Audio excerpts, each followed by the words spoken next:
E aí, pessoal, tudo bem? Bom momento para vocês. Satisfação encontrar vocês de novo, nono ano. É uma satisfação poder falar sobre a Segunda Guerra Mundial.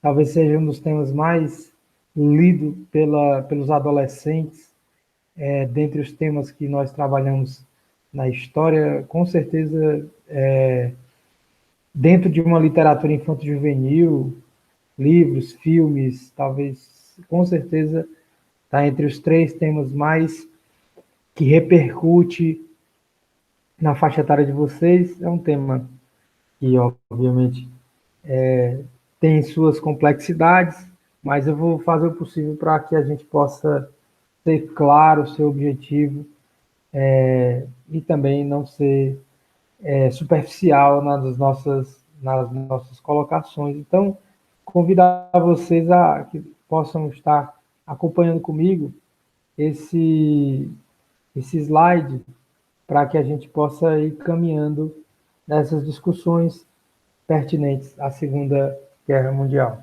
Pessoal, a Segunda Guerra Mundial oficialmente ela vai começar no dia 1º de setembro de 1939. Porém, haverá alguns antecedentes que a gente precisa retomar.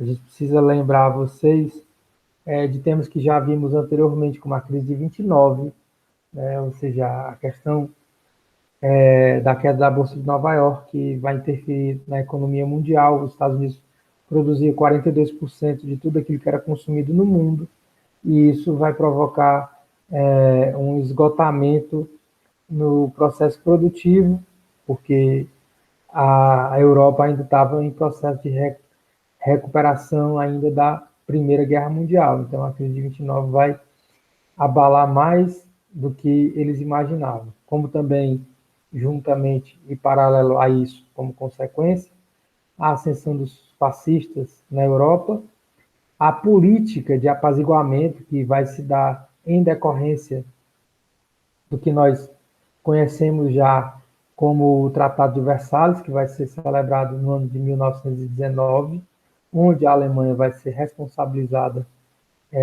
por tudo aquilo que aconteceu ainda na Primeira Guerra Mundial, obviamente não tendo sido apenas a Alemanha protagonista desse processo, né? Mas enfim.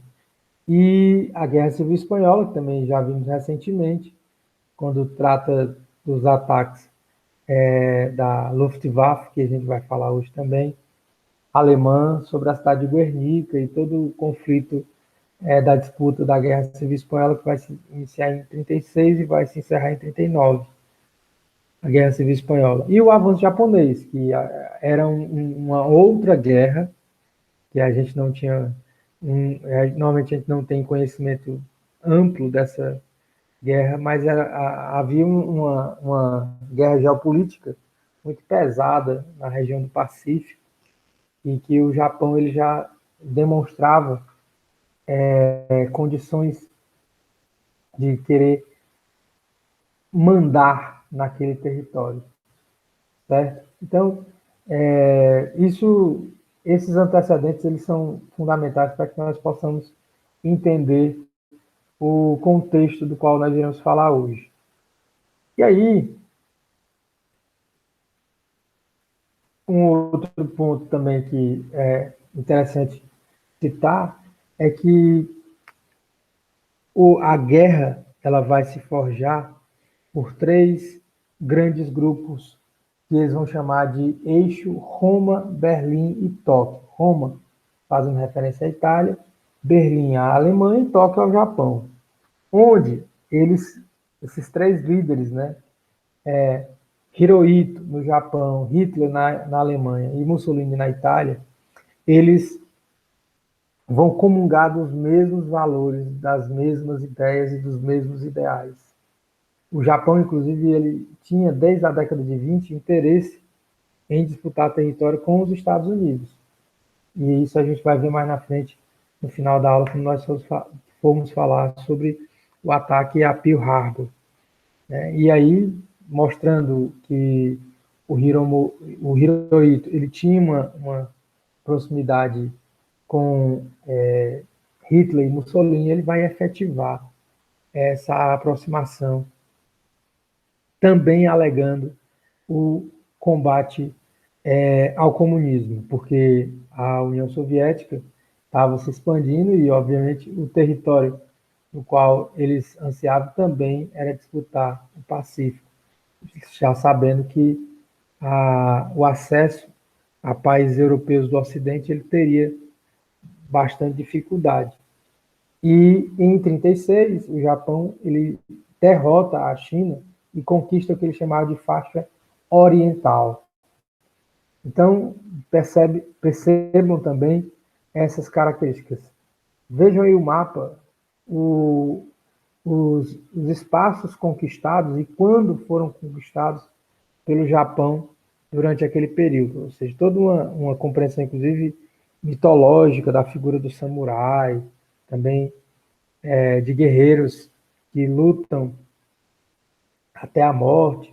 Tudo isso vai ser utilizado também como parte do processo da expansão das ideias e dos ideais durante esse período que estamos trabalhando agora na Segunda Guerra Mundial, certo? Porém, contudo, no mundo ocidental havia outros conflitos que partiam da figura de Adolf Hitler. O Hitler, ele alegando a questão do espaço vital, tema que já estudamos em aulas anteriores, ele invade a região dos Sudetos, que era uma região de montanhas na Tchecoslováquia. E ele alegava que naquela região haviam muitos habitantes que viviam lá e que pretensamente se auto-intitulavam também da raça ariana. E aí isso é, de certa forma, permitido por França e Inglaterra, essa invasão e essa anexação do território dos Sudetos, porém, ali começa a piscar a luz amarela. E aí é justamente aonde o Hitler ele vai mostrar que ele era um estrategista. Todo mundo percebe que o movimento do Hitler estava já condicionando a ele começar a atacar os seus desafetos da Primeira Guerra Mundial, no caso França e Inglaterra. E aí o que é que o Hitler vai fazer? Ele estrategicamente, e sabendo daquilo que havia lhe prejudicado na Primeira Guerra Mundial, que era justamente dividir os seus exércitos para duas pontas, né? Uma parte ocidental e outra parte oriental, ele acorda com a União das Repúblicas Socialistas Soviéticas, assina um acordo de não agressão, também conhecido como Pacto de Não Agressão Germano-Soviético. Mas, professor, afinal, o que é que isso acaba tendo implicação nesse processo? Esse pacto, ele propõe, pelo menos, a ideia de que a União Soviética ela não poderia atacar a Alemanha. Isso já resguardava, em grande medida, parte do exército alemão que ficaria na região oriental, e aí ele consegue juntar todo o seu contingente militar apenas para a parte ocidental. Então, Hitler ele já sabia de que esse acordo com a União Soviética era necessário antes que ele fizesse o avanço para a Polônia, dizendo o seguinte, inclusive, eu quero ficar com Varsóvia, a gente divide a Polônia, parte ocidental da Polônia fica com a Alemanha, parte da oriental da Polônia fica com vocês, soviéticos. Afinal, entre a União Soviética e a Alemanha só tem a Polônia no meio, então termos esses territórios vai ser bom para ambos. E o Joseph Stalin ele vai, inclusive, concordar com essa ideia. Existem aí várias charges desse acordo sendo celebrado, né, que vocês podem ver aí. Tem um que é talvez mais conhecido, inclusive questões da apostila trazem várias charges desse tipo, mas vocês conseguem visualizar mais ou menos as pretensões estratégicas do Hitler. Ou seja, os franceses e os ingleses também queriam atacar, ou esperavam que o Hitler atacasse a Stalin, e ele acaba frustrando esses grupos justamente na medida em que ele celebra esse acordo. Porém, os franceses e ingleses dizem: não invada a Polônia. Se você invadir a Polônia, a gente vai declarar guerra contra você. E aí é exatamente aí que a gente precisa alinhar as nossas ideias para não ficar uma coisa confusa na hora de a gente entender o processo da Segunda Guerra Mundial. Quando a Alemanha invade a Polônia, no dia 1º de setembro de 1939, aquela ameaça que havia sido feita de uma guerra, ela não foi efetivada. Então, perceba, fazer menção de que você vai entrar numa guerra e não atacar a Alemanha, tem alguma coisa errada. Além de não atacar, ainda permitir que o Hitler vá avançando paulatinamente sobre outros territórios, era mais estranho ainda. Inclusive, alguns livros trazem a expressão guerra de mentira. Mas, obviamente, que esse termo ele é totalmente inútil, porque de mentira não tinha nada. Ou seja, durante esse período, houve mortes, e muitas mortes. Então, perceba, Hitler vai invadindo a Noruega, a Bélgica, a Holanda, a Dinamarca, e no total, até antes de chegar na França, ele já havia praticamente conquistado a maioria dos países, ou pelo menos, aos que eles não haviam conquistado, pelo menos tinham líderes que estavam alinhados ideologicamente com ele, como era o caso de Salazar, como era o caso de Franco, Salazar em Portugal, Franco na Espanha. Então, Hitler passa a ter uma totalidade da Europa Ocidental a partir desse momento. E também, em grande medida, porque França e Inglaterra nada fizeram para que ele freasse esse avanço feito pelos alemães, pelos nazistas. Ainda tinha a Áustria, parte da Tchecoslováquia, que também já havia sido conquistado. A Hungria tinha também uma relação de parceria com os alemães. Ou seja, dentro do contexto ocidental, Hitler, realmente estava muito bem servido, ou seja, ele tinha em pouquíssimo tempo feito avanços muito significativos, certo? Alguns historiadores defendem que a França e a Inglaterra, eles defendiam uma política de apaziguamento que ela é tardia, e que esse retardo vai causar problemas muito sérios, que é justamente aí onde inicia o conflito propriamente dito. E aí, em 1940, a Alemanha ela vai atacar a França. E também já havia atacado a Polônia. Mas eu queria só falar um pouquinho sobre esse ataque à Polônia, que também é bem interessante.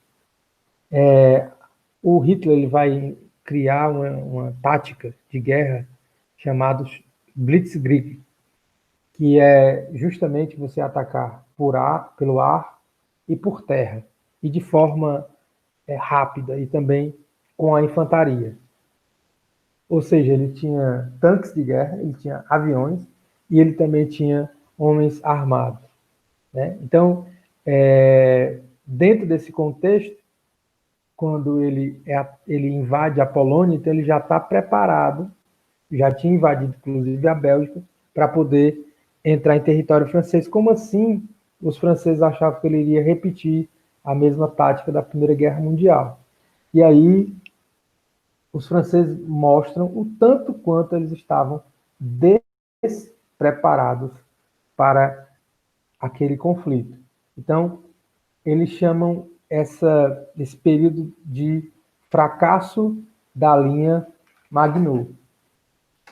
Maginot, eu acho que esse nome não me é estranho, eu acho que eu já li ele em algum canto, eu acho que foi na apostila, sim. Os franceses, eles delimitaram o que eles chamaram de linha de defesa francesa, que foi pensado pelo general Maginot, que era um veterano de guerra e tal, e que aparentemente era uma pessoa extremamente experiente. Ele imaginava que o Hitler ia atacar pela fronteira, e aí o que é que o Hitler faz? O Hitler vai pela Bélgica, ou seja, ele muda a rota da linha Maginot, e depois ele desloca e volta pela fronteira e entra em território francês.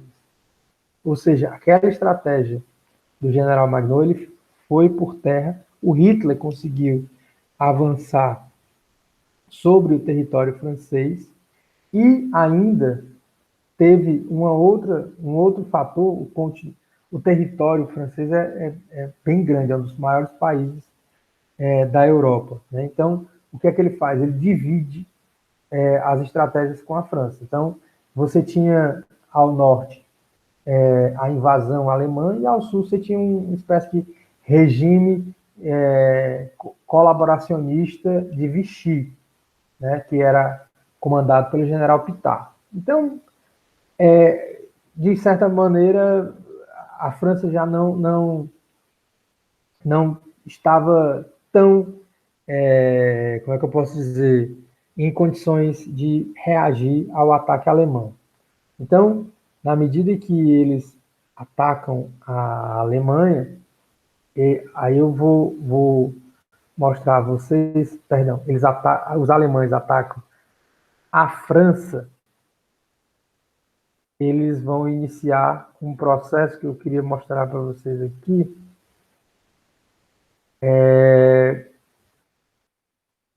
que é quando os alemães e todo o exército, os principais generais de Hitler chegam a Paris. Ele gostava muito de tirar foto perto da Torre Eiffel. E aí, essa é uma delas, né? E percebe que era muito frio e as roupas deles eram muito bem alinhadas. Já falamos aqui em outras aulas que esses fardamentos foram costurados, a maioria deles, pela Hugo Boss. Então, é justamente aí que o Hitler mostra o seu poderio. E aí, chegando na França, o único e último país a ser atacado vai ser, sabe quem? A Inglaterra. E estando e dominando a França, sobretudo a região da Normandia, que era a parte que dava acesso ao mar, era mais fácil ainda. Então, a partir de agora, eu gostaria de falar com vocês sobre o início do que eles chamam de Batalha da Inglaterra. Esse da imagem, que vocês estão vendo aí, ele chama-se Winston Churchill, certo? Ele foi extremamente importante para esse contexto da resistência britânica aos ataques alemães à própria Inglaterra. Então vamos vendo aqui o que foi a Batalha da Inglaterra, a Operação Ceylon, certo? Em 1940, a Batalha da Inglaterra, ela se dá da seguinte maneira: Hitler, a Inglaterra é uma ilha, né? Então ele não teria como atacar de outra forma que não fosse pelos ares, né? Então ele coloca a Luftwaffe, que é a Força Aérea Alemã, e se propõe a atacar a cidade de Londres. Sobretudo a cidade de Londres, porque era o núcleo político, o núcleo econômico da Inglaterra. E também era a capital. E aí o que é que acontece? Dentro desse contexto, a Inglaterra ela vai resistir enquanto ela pode. E uma das questões que o próprio Churchill vai colocar é que Ele vai conversar com o seu chofer, isso inclusive tem relatos em bibliografias, em filmes, ele vai conversar com o seu chofer e vai perguntar o que é que ele acha da possibilidade da Inglaterra desistir e se entregar aos alemães. Ele disse, a minha opinião é que não. Aí ele disse, rapaz, eu vou pegar o metrô e vou conversando com a população para tentar saber qual é a vontade da população. E ele vai conversando dentro do metrô, né? O primeiro-ministro, Winston Churchill, uma coisa totalmente aleatória, né? Dentro do metrô, e ele começa a conversar com a população e a população começa a dizer: não, vamos combater os nazistas, vamos combater os nazistas, vamos combater os nazistas. E ele chega no parlamento e diz assim: nós não vamos dar um passo atrás e vamos disputar essa guerra com os nazistas. E prepara a população e, a partir dali, o Hitler vai atacar de manhã, de tarde, de noite, de manhã, de tarde, de noite. Durante 80 dias, eles vão ser atacados. E isso é algo muito complexo, né? Inclusive, o Churchill, ele fala, né? Ele tem uma frase que diz que nessa noite as luzes da Europa se apagaram. Essa frase foi dita no rádio justamente quando ele provoca um blackout, justamente para apagar todas as luzes, para dificultar também um ataque alemão sobre o território. E aí o que é que ele vai tentar fazer como contrapartida? O bombardeio da Força Aérea Alemã, que inclusive atacava bairros, estádios de futebol, fazendas, o que eles conseguiram destruir, eles destruíram durante esses 80 dias. Né? Ele vai convocar também a Royal Air Force, que é a Força Aérea Real Inglesa, que era bem menor, era bem mais precária, mas que também vai disputar esse território junto aos alemães. E, por incrível que pareça, 80 dias depois, ou seja, a Inglaterra foi atacada durante 80 dias, a Alemanha vai parar de atacar os ingleses. Aí você pergunta, mas por que o Churchill vai assumir a derrota? Não, acabou o combustível, só por causa disso. O combustível vai acabar e aí o Hitler vai mudar a perspectiva, tentando agora invadir a União Soviética. Certo? Então aí você já percebe os campos de atuação que o Hitler já havia conquistado e estava tentando ampliar, inclusive para a própria Grã-Bretanha, esse território. E aí, essa operação Ceylon, né, depois de 80 dias, eles não vão conseguir invadir o território britânico. E isso é um ponto interessante, porque uma das formas como eles vão conseguir frear também esses ataques da Luftwaffe é com o uso de radares. Aí, com o uso de radares, eles vão conseguir antever a chegada dos aviões e assim eles vão poder atacar esses aviões da Luftwaffe. Isso é um ponto também mostrando como a tecnologia ela consegue avançar durante esse período, né? Então, paralelamente, o Hitler, depois de perceber que não conseguiu derrotar, e foi a primeira frustração dele durante a Segunda Guerra Mundial, ele vai fazer o quê? Agora eu vou tentar atacar agora a União Soviética, e ele vai chamar isso de Operação Barbarossa. Mas, paralelamente a isso, pessoal, eu quero falar de um assunto muito sério com vocês, muito sério. E talvez seja, de todos os temas que a gente discute na história, esse é o mais complexo, o mais espinhoso, o mais, às vezes, difícil de poder discutir. Nesse mesmo ano, nesse mesmo movimento de início de guerra entre 1939 e 45, alguns países eles não vão sofrer da guerra diretamente. Alguns países, por exemplo, o território alemão ele não é atacado durante os primeiros anos, pelo menos os 3 primeiros anos da guerra. Mas a Polônia ela vai ser atacada do primeiro ao último dia da Segunda Guerra Mundial. E o Hitler, como já falei para vocês, usava da sua teoria do espaço vital para invadir os Sudetos, mas também se utiliza da teoria da eugenia para poder aniquilar os judeus.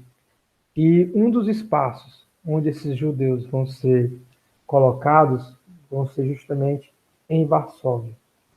Então, Hitler vai fazer um muro no meio da capital, ele vai construir uma espécie de muralha, e vai começar a pintar essas estrelas de Davi, para dizer, ó, esse é o espaço delimitado a vocês, tratando inclusive os judeus como uma espécie de animais.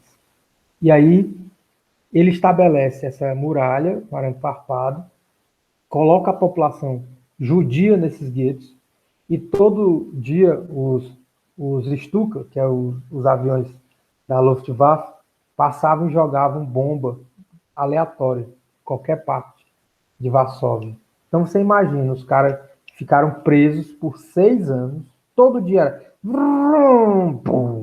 era era um desespero, sabia que ia ter bombardeio, ele também cortava água, ele cortava comida, as pessoas começavam a definhar. Era esse espaço onde, um dos espaços onde eram colocados os judeus em Varsóvia. Aqui, no lado esquerdo, você tem uma pessoa literalmente morta de fome, era uma ação extremamente cruel. Você vê também crianças, adolescentes, eles não tinham sensibilidade, pudor em absolutamente nada. Então, eles foram extremamente cruéis.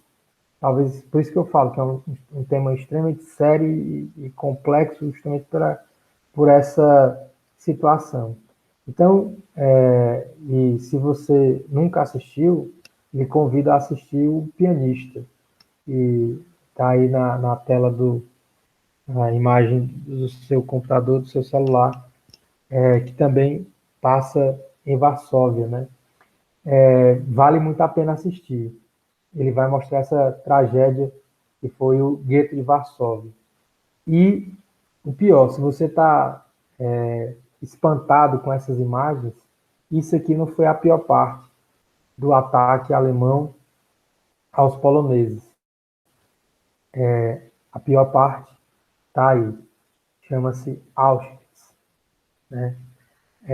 Auschwitz é, digamos, um dos nomes mais conhecidos dentro de uma compreensão histórica por ter sido um dos principais campos de concentração, talvez o maior campo de concentração que foi constituído durante esse período, né? Já em 39 já se esvaziava aquela região, e ali foram levados os judeus, né? E era um espaço onde vocês percebem que tinham trilhos, né? Ou seja, ao final de Auschwitz tinha uma estação de trem onde as pessoas elas eram levadas. Aí, junto a esse bloco que vocês veem na imagem da linha de trem, tinha um lugar de manutenção desses trens. Então lá você tinha forno, você tinha solda, você tinha aparelho de manutenção, e eles começaram a perceber que lá era um lugar adequado para levar esses judeus para essa essa localidade. Então, eles amontoavam muitos deles, e tudo isso surge da ideia do Himmler, que era o chefe da polícia de Munique, dividir campos e amontoar essas pessoas, né? Então, a Varsóvia tinha pelo menos 4 lugares, 4 pontos de concentração onde eles eram assassinados. Aí o de Auschwitz talvez não, com certeza foi o que teve maior número de mortes. E pra vocês terem uma ideia, a palavra holocausto, ela não existia, ela vai ser criada em decorrência desse episódio da Segunda Guerra Mundial. Aqui é uma foto que está disponível na internet de Auschwitz. Auschwitz hoje, não sei se vocês conseguem perceber o que é que tem aí. Aí são sapatos, muitos sapatos, muitos sapatos. Não são pares de sapato, são apenas um pé de sapato de alguém que morreu durante a Segunda Guerra Mundial no campo de concentração de Auschwitz. E essa foto é interessante, ela tem um valor histórico, porque Auschwitz é um circuito histórico com uma grande responsabilidade para a humanidade. E muitos lugares de Auschwitz você não pode fotografar. Esse, especificamente, é um lugar onde é permitido fotografar. E a quantidade de sapatos que você identifica aí são imensas, mas ainda assim não representa a quantidade de pessoas que morreram durante a Segunda Guerra Mundial. Então, aí vocês imaginam a dor que foi esse espaço, né? Aqui é a entrada do campo de concentração, né, onde as pessoas se reuniam. Elas recebiam uniformes, né, representando, inclusive, em alguns casos, a sua condição, né, se ela fosse fosse um judeu, ela teria também uma identificação que seria de judeus. Aqui, crianças, né, era muito comum levarem crianças a esses campos de concentração, mostrando que o nazismo ele era extremamente sanguinário e não tinha uma coerência, ou seja, eles tinham ódio, era isso que eles tinham. Aí eles também têm a questão das experiências, essa imagem, ela inclusive tem na apostila de vocês também, onde essas pessoas passavam por experiências biológicas e tudo, e obviamente eram pessimamente alimentados. Aqui também é um outro espaço onde eles eram confinados. Né? Eu fiz questão de tentar selecionar imagens mais tranquilas, né? Que tem umas imagens muito pesadas em relação à Segunda Guerra Mundial.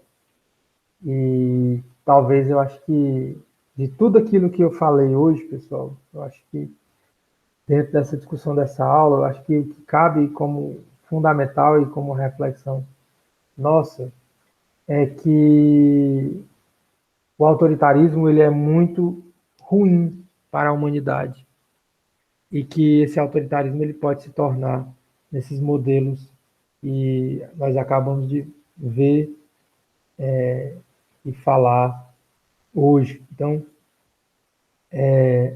na, na próxima aula, eu vou finalizar essa questão sobre o ataque da Alemanha à Rússia, né, a Operação Barbarossa, e finalizo falando sobre Pearl Harbor, e aí eu já entro no capítulo 17, que já direciona os finalmente da Segunda Guerra Mundial. Mas, de qualquer maneira, eu vou deixar o slide com vocês, já disponível, e já tem as duas partes da aula do capítulo 16 e do capítulo 17. Tudo bem? Fiquem em paz e até a próxima aula.